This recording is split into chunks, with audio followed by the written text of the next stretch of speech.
Vou contar mais uma linda história a partir de agora. Só que eu quero fazer antes um pedido para você. Se inscreva no canal. É um gesto tão simples para você e tão significativo para o canal. Entra no canal, se inscreva, curta, põe o teu joinha, acione o sininho. Para nós isso é muito importante. O canal ganha força e muito mais histórias a serem contadas. Por favor, se inscreva no canal. Agora, prepara o coração, porque a história de hoje é linda.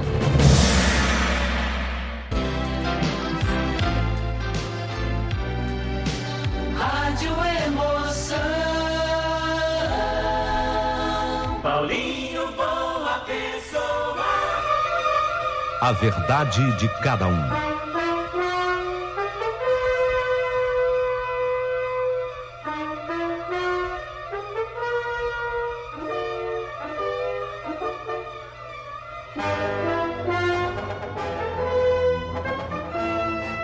Meu querido amigo Paulinho Boa Pessoa, as mulheres que acompanham essas histórias lindas que você apresenta aqui no seu canal, elas vão me dar razão, porque mulher, a gente é muito independente, graças a Deus. A mulher tem ocupado cada vez mais o seu espaço, o seu lugar, mas eu não recomendo que mulheres, por exemplo, viajem sozinhas de noite. É uma temeridade. Eu não sei se eu serei criticada por esse tipo de posição, sabe? Mas todas as vezes que eu tive que enfrentar a estrada, eu sempre preferi fazê-lo de dia. Aí tudo bem. Mas de noite eu não sei porquê. Dizem que todos os gatos são pardos à noite e eu concordo plenamente com quem defende essa ideia. E de vez em quando acontecia, né? Acontecia comigo aquela coisa de... Na minha função, eu que sou uma supervisora de vendas, então de vez em quando eu ia numa cidade ou outra e acontecia uma reunião que esticava. Falava, meu Deus do céu, a reunião está esticando demais. Eu tentava cortar para ver se eu ganhava a estrada ainda com a luz do dia, mas muitas vezes eu não conseguia. E especialmente naquele dia, eu estava num lugar mais distante da minha casa. Eu estava, assim, da minha cidade a 2h30 de carro. Então eu tinha que sair do lugar onde eu estava, vai estourando 5 da tarde. Não deu. E porque a reunião se complicou, eu tinha que atender uns 2 ou 3 clientes ainda, e o tempo esticando, e eu fui ficando desesperada. Olha, Paulinho, eu só consegui terminar, e assim mesmo, porque eu corri. Eu consegui terminar o meu serviço por volta de 6h30 da tarde, 18h30. E aí, já estava querendo escurecer quando eu peguei a estrada. Mas estava querendo escurecer exatamente porque nós estávamos chegando ao final do verão. E você sabe, né? São as chuvas de março fechando o verão. Então, chovia com uma facilidade tremenda. Eu sozinho no carro. Peguei a estrada por volta das 18h30. Não é uma coisa que eu goste de fazer. E quando eu ganhei a estrada, não demorou muito tempo, coisa de 15, 20 minutos, começou aquela chuvinha que foi engrossando, a coisa foi apertando. Para complicar, para piorar tudo, o meu carro, na época, era até considerado um carrão, sabe? Um Corcel 2. Na época era considerado um carrão. Eu olhei assim no meu Corcel 2 no painel e eu vi, sabe aquela luzinha vermelha da temperatura, indicando que a temperatura do motor estava subindo. Eu falei, meu Deus do céu.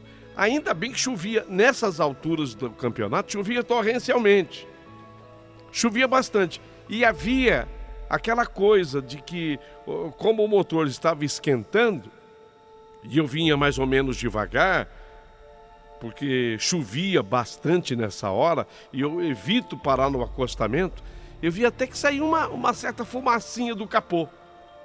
Porque aquela chuva, obviamente, caía fria, e o motor esquentando, eu falei, meu Deus, o que eu faço?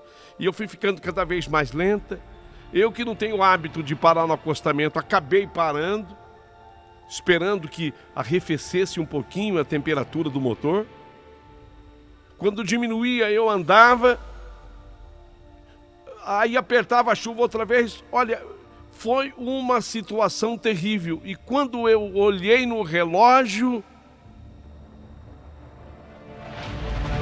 10 para as 10? Meu Deus, 10 para as 10. 10 para as 10 da noite. E eu estava indo o quê? Na metade do caminho. Na metade do caminho da minha casa. A chuva havia me atrapalhado demais. A preocupação com o motor do carro esquentando havia me atrapalhado demais. Era impossível eu prosseguir viagem daquela forma, sabe? Além do mais, eu estava com dificuldade para enxergar, a visibilidade ficava muito prejudicada, porque aquelas chuvas daquele mês de março caíam fortes, apesar de noite. Quer dizer, a noite piorava. Dificuldade para enxergar. Tinha uma cidadezinha.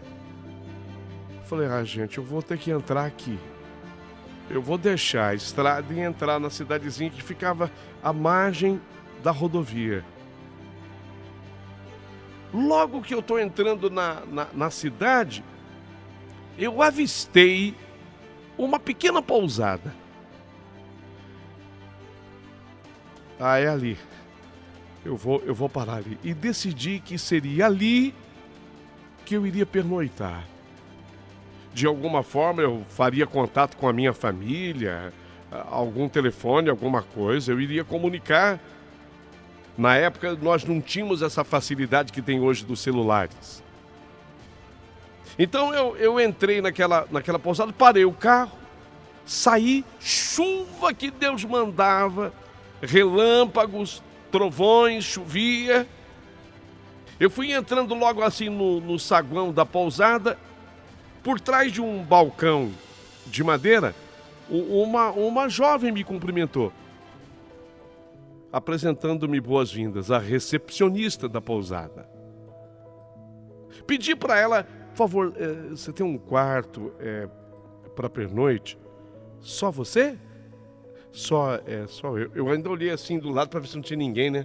É difícil você responder isso, sendo uma mulher e durante a noite. Você fica meio temerosa. Me perdoe, viu? Aquela mulher que acha tudo isso uma bobagem. Mas é assim que a gente agia, especialmente naquele momento. Espera aí, deixa eu ver. Ah, meu Deus. Falou a jovem. Você acredita que... Você acredita que a pousada está lotada? Não. Você está brincando? Está lotada. Mas... E tem outro lugar aqui que eu possa parar? Um hotel, uma cidade? Sim, tem até, mas está tudo lotado, viu? É que está tendo a festa da padroeira da cidade e vê um monte de gente de fora. Essa época fica lotado mesmo. Aqui normalmente a pousada está sempre vazia. Por favor, deixa eu falar até baixo com você. O meu carro está aí fora, ele está meio que esquentando o motor, está uma chuva, você está vendo a chuva que está lá fora. Estou sozinha. Me arranja aí um cantinho qualquer. Só para eu passar essa noite. Se você quiser, eu levanto cedo. Eu tenho o hábito de levantar cedo. Eu acordo cedo. É só para me proteger da chuva e me garantir. A jovem ficou em silêncio por alguns momentos, mas vi que ela estava pensando numa solução para mim. Peraí. Eu tenho sim. Eu tenho um quarto, ele é desativado. Só que a gente guarda utensílios lá, alguns móveis assim sem uso. Tem problema para você? Não, problema nenhum. Então, lá tem já cama de solteiro. Para ser sincera, eu de vez em quando até tiro algum cochilinho lá, sabe? Se for do seu agrado, quer dar uma olhadinha? Eu posso arrumar com pelo menos roupa de cama limpinha, eu tenho tudo aqui. A moça gentil. Lá pelo menos você vai poder descansar. Se for uma coisa rápida assim, e até porque se não for rápido amanhã, pode ser que vá em algum outro lugar. Não, não, não, é só essa noite mesmo. Me mostra onde é. Quero ver sim. O quarto, realmente, ela foi me mostrar, o quarto era pequeno. Tinha alguns móveis, o quarto estava meio que lotado de coisas, sabe, congestionado de coisas. E até outros objetos. A jovem foi ali mostrando para mim, mas eu achei que com roupinha de cama limpa, eu poderia dormir numa boa ali. Ela me apontou um corredor, onde no final tinha um banheiro era coletivo. Não era banheiro exclusivo para cada quarto, então, ainda mais que eu estava dormindo num quarto improvisado. O banheiro era coletivo, onde poderia tomar um banho, enquanto ela arrumava a cama. Foi o que eu fiz. Quando eu regressei do banho, eu vi que ela tinha arrumado tudo, deixou o quartinho mais acolhedor. Ela se despediu de mim. Achei ela simpática, moça. A jovem retornou à portaria. Tranquei a porta do quartinho. Eu tranquei a porta do quartinho e deitei na cama. Meu Deus. Foi quando eu me toquei e me lembrei que eu tinha que avisar, né? A minha família. Ainda voltei lá na recepção. A moça até levou um susto. Desculpa, é uma ligação. Eu posso fazer, eu pago para você. E aí eu comuniquei com a minha casa, a minha família, de que o que estava acontecendo e por que eu havia feito, mas que no dia seguinte, cedinho, eu já estava chegando em casa. Tudo bem. Ficou tudo bom. É a vantagem. Aliás, pouca vantagem, mas é a vantagem de ser separada. Voltei pro quartinho. A moça, até um pequeno abajur havia ali, porque ela mesmo usava. Estava sobre a mesinha da cama, me deitei de novo. Sobre a mesinha da cama, eu procurava conciliar o sono, mas eu acho que a adrenalina, você imagina, eu com aquela preocupação toda, carro, esquentando o motor, aí começa aquela chuva, relâmpagos, trovões, eu me acolho num primeiro lugar que vi, não tinha lugar, a moça improvisa o quarto para mim, vou tomar um banho, volto, esqueci, tem que ligar em casa. Então a adrenalina ficou, eu acho que correu no meu sangue muito forte, sabe? E quem falou que vinha o sono? É difícil, e eu precisava dormir, eu queria levantar cedinho no outro dia para ir embora. Eu virava de um lado, virava do outro, procurava dormir. E outra coisa, eu tinha o hábito de ler antes de dormir. Eu não conseguia pegar no sono se eu não lesse alguma coisa. Mas não tinha nada para eu ler. Volto a repetir. Se tivesse um celular, né? Você vê como é que o celular facilitou tudo. Não havia. Eu tinha deixado meus pertences todos no carro. Eu digo assim, livro, porque eu sempre levava comigo, eu amo ler. E eu tinha que ler se eu lesse uma página de um livro, uma página que eu lesse, parece que a pálpebra vai pesando. Eu sou assim. Desculpe quem escreve, viu? Mas olha, é um sonífero para mim. Se eu estiver deitado, então, tanto é que para ler livros eu tenho que ficar sempre sentada. Se eu deitar, nossa, parece que vai pesando pálpebra, me dá aquele sono. Não tinha nada para eu ler. Tudo tinha ficado lá no meu carro. E a chuva que Deus mandava. Uma revista não tinha ali. Procurei no quarto, então, naquele quartinho, algo que eu pudesse ler. E eis que, de repente, eu encontrei, numa mesinha, um livro com a capa e as páginas meio desgastadas. Abri o livro e na contracapa do livro o nome da possível dona do livro. Sim, só pode ser.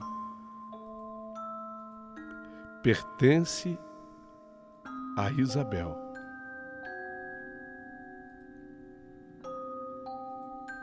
Pertence a Isabel. Tratava-se do Evangelho segundo o Espiritismo. Peguei o livro do qual eu já tinha escutado falar, mas eu não conhecia. Como eu precisava ler, graças a Deus encontrei. Comecei a folhear o livro e achei interessante o seu conteúdo. A claridade tênue do quarto, iluminado apenas pelo abajur, me dificultava a ler, enquanto que eu me esforçava para ler e entender o que eu lia. Eu sabia que daqui a pouquinho eu ia dormir. Então, quanto mais eu me esforçava, melhor era para o sono, sabe? Eu comecei a me esforçar para entender o que eu lia, mas antes de eu dormir, eu percebo um vulto em pé e ao lado da porta, a me olhar em silêncio.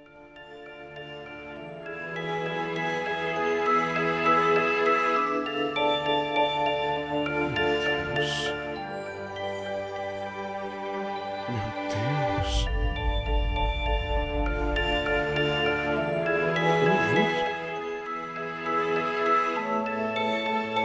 É um vulto de alguém. É um vulto.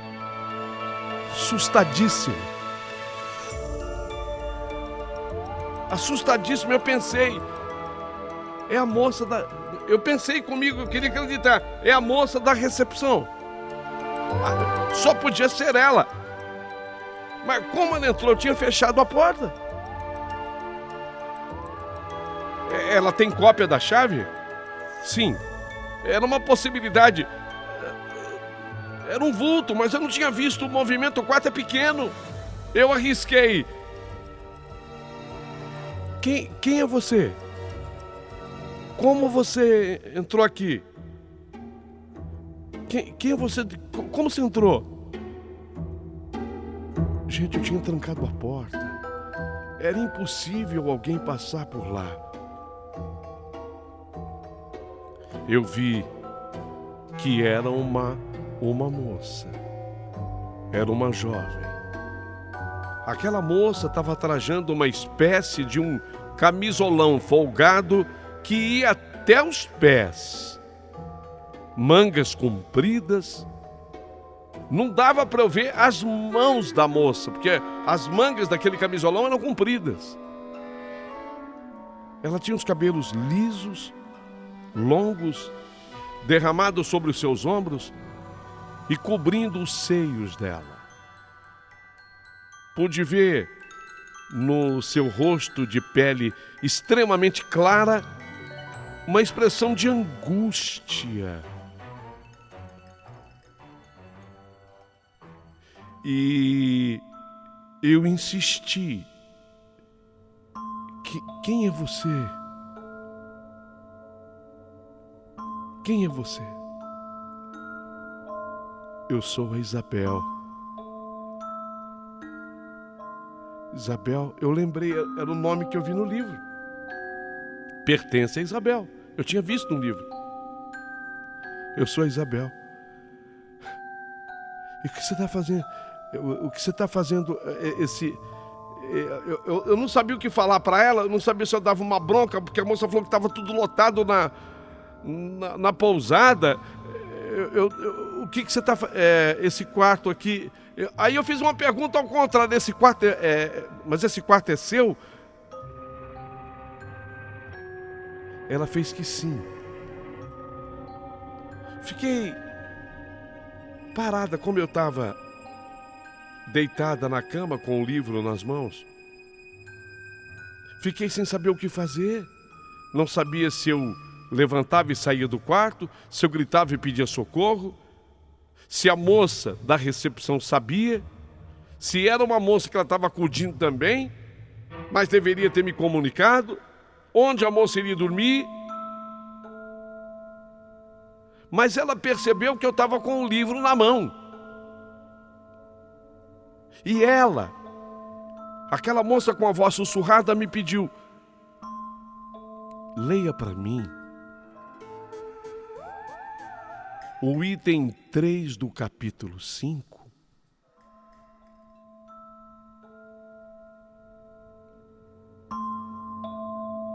Procurei no livro o tal capítulo, cujo título é Bem-aventurados os aflitos. E o capítulo 3 falava de justiça das aflições. Olhei para a jovem que parecia aflita por escutar a leitura. E eu comecei a entender que aquilo que estava acontecendo comigo não era normal, era uma coisa sobrenatural. Então eu entendi que eu precisava ler. Limpei a garganta. Pode começar, disse ela, pode começar. E eu comecei. As compensações que Jesus promete aos aflitos da terra somente podem realizar-se na vida futura. Sem a certeza do futuro, estes ensinamentos morais seriam um contrassenso, ou bem mais do que isso, seria uma estagnação. Mesmo com essa certeza, fica difícil de se entender a utilidade do sofrimento para ser feliz. Disse que é para ter mais mérito. Mas então surge a pergunta: por que uns sofrem mais do que os outros? Por que uns nascem na miséria e outros na riqueza, sem nada terem feito para justificar esta posição? Por que para uns nada dá certo, enquanto que para outros tudo parece sorrir? E o que ainda fica mais difícil de entender é ver os bens e os males tão desigualmente divididos entre viciosos, virtuosos, e ver os bons sofrerem ao lado dos maus que prosperam. A fé no futuro pode consolar e proporcionar paciência, mas não explica estas desigualdades. Deus, entretanto, desde que se admita a existência de Deus, só se pode concebê-lo em suas perfeições infinitas. Ele deve ser todo-poderoso, todo justiça, todo bondade, sem o que não seria Deus. Se Deus é soberano, bom e justo, não pode agir por capricho, nem com parcialidade.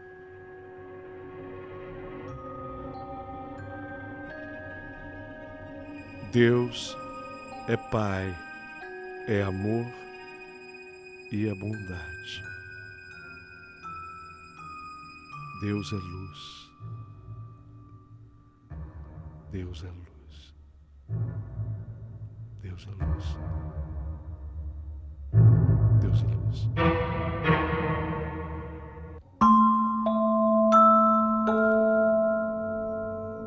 Falando Deus é luz, foi a última frase que eu li. Eu fui tomada por um sono tão arrebatador, mas o peso das minhas pálpebras chegaram a toneladas. que mesmo diante de tudo que eu estava passando e do imenso susto que eu tinha levado, não é que eu dormi, eu saí de mim. A melhor expressão é essa. Ou eu desacordei.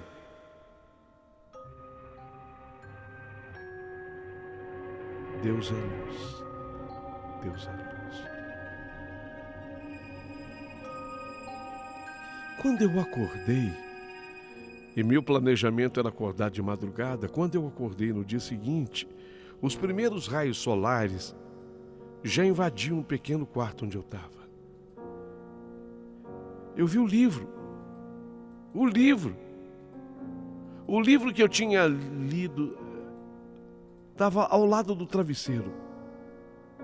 Óbvio, eu deduzi que eu adormecera enquanto lia. Sim, eu me lembrava dessa frase. Deus é luz. Foi a última. Olhei no interior do quarto. Não vi mais aquela mulher, aquela jovem. Meu Deus, o que aconteceu comigo? Rapidamente eu me arrumei e saí dali. Havia uma escada de madeira fazendo curva para eu descer. Ao me aproximar do balcão, a mocinha da recepção, ela passou a noite lá. Oi, bom dia. Levantou cedo mesmo. Mas já clareou o dia. Já. Ó, o café está servido, venha. Uma delícia o café daqui. Tem um bolo de laranja, bolo de fubá, pães caseiros. Vem, você vai gostar. Quando eu sentei na mesa, como não tinha levantado nenhum hóspede, porque todo mundo que estava lá naquela pousada, ninguém levantou cedo devido à tal festa da padroeira, a moça me serviu cafezinho quentinho, leitinho quentinho, aquelas coisas todas deliciosas. Eu falei, eu vou falar com ela sobre o que aconteceu. Ela estava ali comigo. É Dora, né? É Dora. Meu nome é Dora. Ô Dora, eu contei a história para ela. Contei tudo da moça que surgiu lá no meu quarto, se ela sabia. Ela ficou me olhando em silêncio. E eu perguntei, ô Dora, por que você ficou surpresa?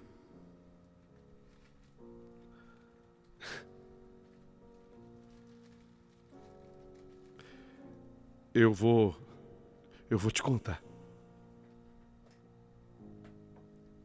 Pode contar. Olha, faz mais ou menos uns 10 anos. Essa pousada, ela pertencia a um casal, e esse casal tinha uma filha. E a filha desse casal, ela ocupava esse quarto, era dela.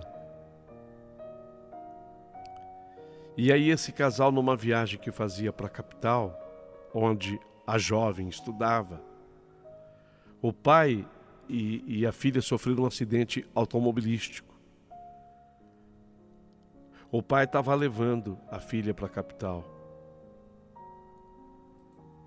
E os dois que estavam no carro, devido à explosão do carro, morreram. O pai e a filha. A mãe ficou aqui, tomando conta da pousada. Ela escapou exatamente por isso. Porque se ela estivesse junto no carro, ela teria morrido também. Mas foi um choque tão grande para ela. Desgostosa pela perda do marido e da filha, ela resolveu colocar a pousada à venda e ela foi morar de vez na capital. Desde então, as pessoas que se hospedavam aqui e ocupavam aquele quarto sempre contavam história de aparições de vulto, mas nada assim, da forma como você contou hoje, sabe? Não com esses detalhes todos que você viveu. Dessa vez foi diferente. Eu estou até emocionado. Ela pediu que você lesse para ela. Eu nunca escutei falar disso. Pois eu li. Li o livro que eu achei lá. Estava escrito Isabel. Você sabe que nem o nome dela eu sabia. Mas eu vou ficar com o seu telefone e depois eu quero confirmar. Porque eu vim trabalhar aqui muito depois disso, sabe? Eu conheço essa história de ter ouvido falar.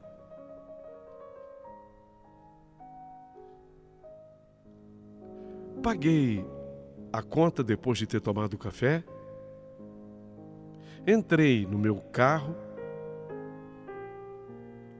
O problema de aquecimento do motor foi um mistério. Eu até, antes de sair da cidade, dei umas aceleradas, fiquei com o carro parado na frente da pousada para ver se acendia a luzinha vermelha. Não acendeu mais. Peguei a estrada e coisa de 1 hora depois, eu cheguei na minha cidade. Vim por uma estrada praticamente deserta.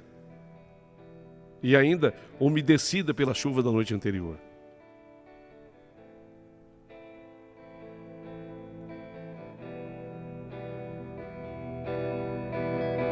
Só que, na medida em que eu ia com o carro, eu percebi que tinha alguma coisa escrita. Ao olhar pelo retrovisor interno do veículo, eu vi algo escrito na sujeira do vidro traseiro, que me deixou assim curiosa. Então, quando eu já estava chegando na minha casa, eu parei num posto, tinha que abastecer, e desejei ver o que estava escrito ali, né? Na poeira. Entranhada por chuva no vidro, estava escrito em letras disformes, provavelmente traçadas por um dedo, mas que dava para eu ler. Obrigada pela paz que eu tanto necessitava.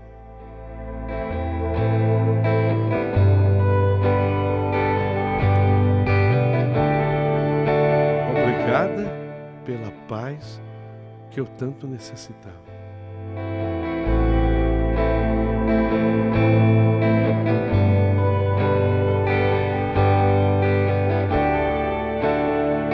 Moça, é para completar o tanque? Pode completar. Eu vou passar uma aguinha aqui no vidro que tá sujo. Não. Não, por quê? Não, pode deixar assim. Por favor, pode deixar assim.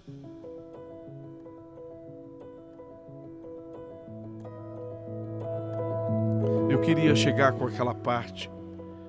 Tudo bem que estava mal escrito.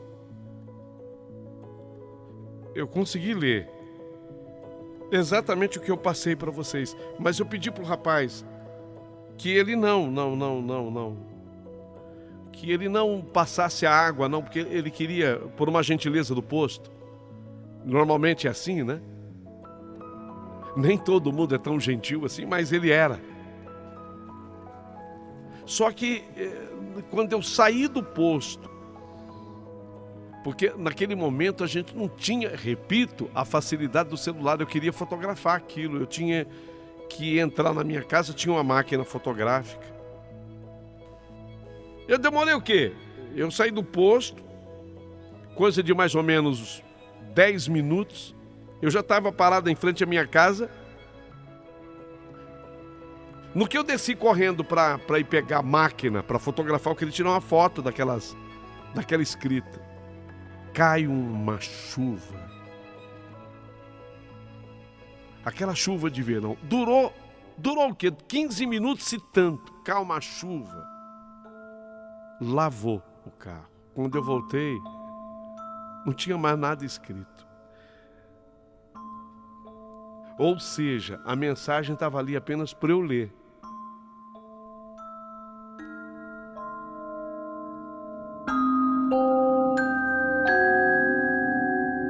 Pergunto: não é impressionante tudo o que aconteceu comigo? Naquele ano de 1979,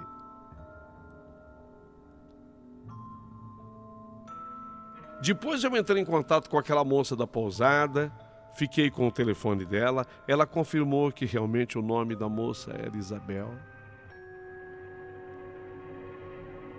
E depois da minha passagem por lá, diz que o quarto passou a ser usado normalmente e nunca houve mais nenhum tipo de reclamação.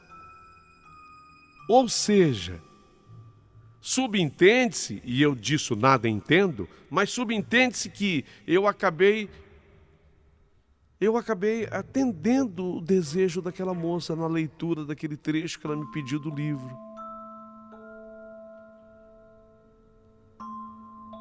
Por isso hoje eu resolvi lhe escrever. Se você gostou da minha história, por favor, eu quero que você curta, manda aqui o teu joinha, mande também o teu comentário. Se inscreva no canal do Paulinho Boa Pessoa, porque é importantíssimo, é fundamental que você se inscreva. E se sobrar gentileza, e sempre sobra, manda um valeu demais para o Paulinho Boa Pessoa, porque ele bem que merece.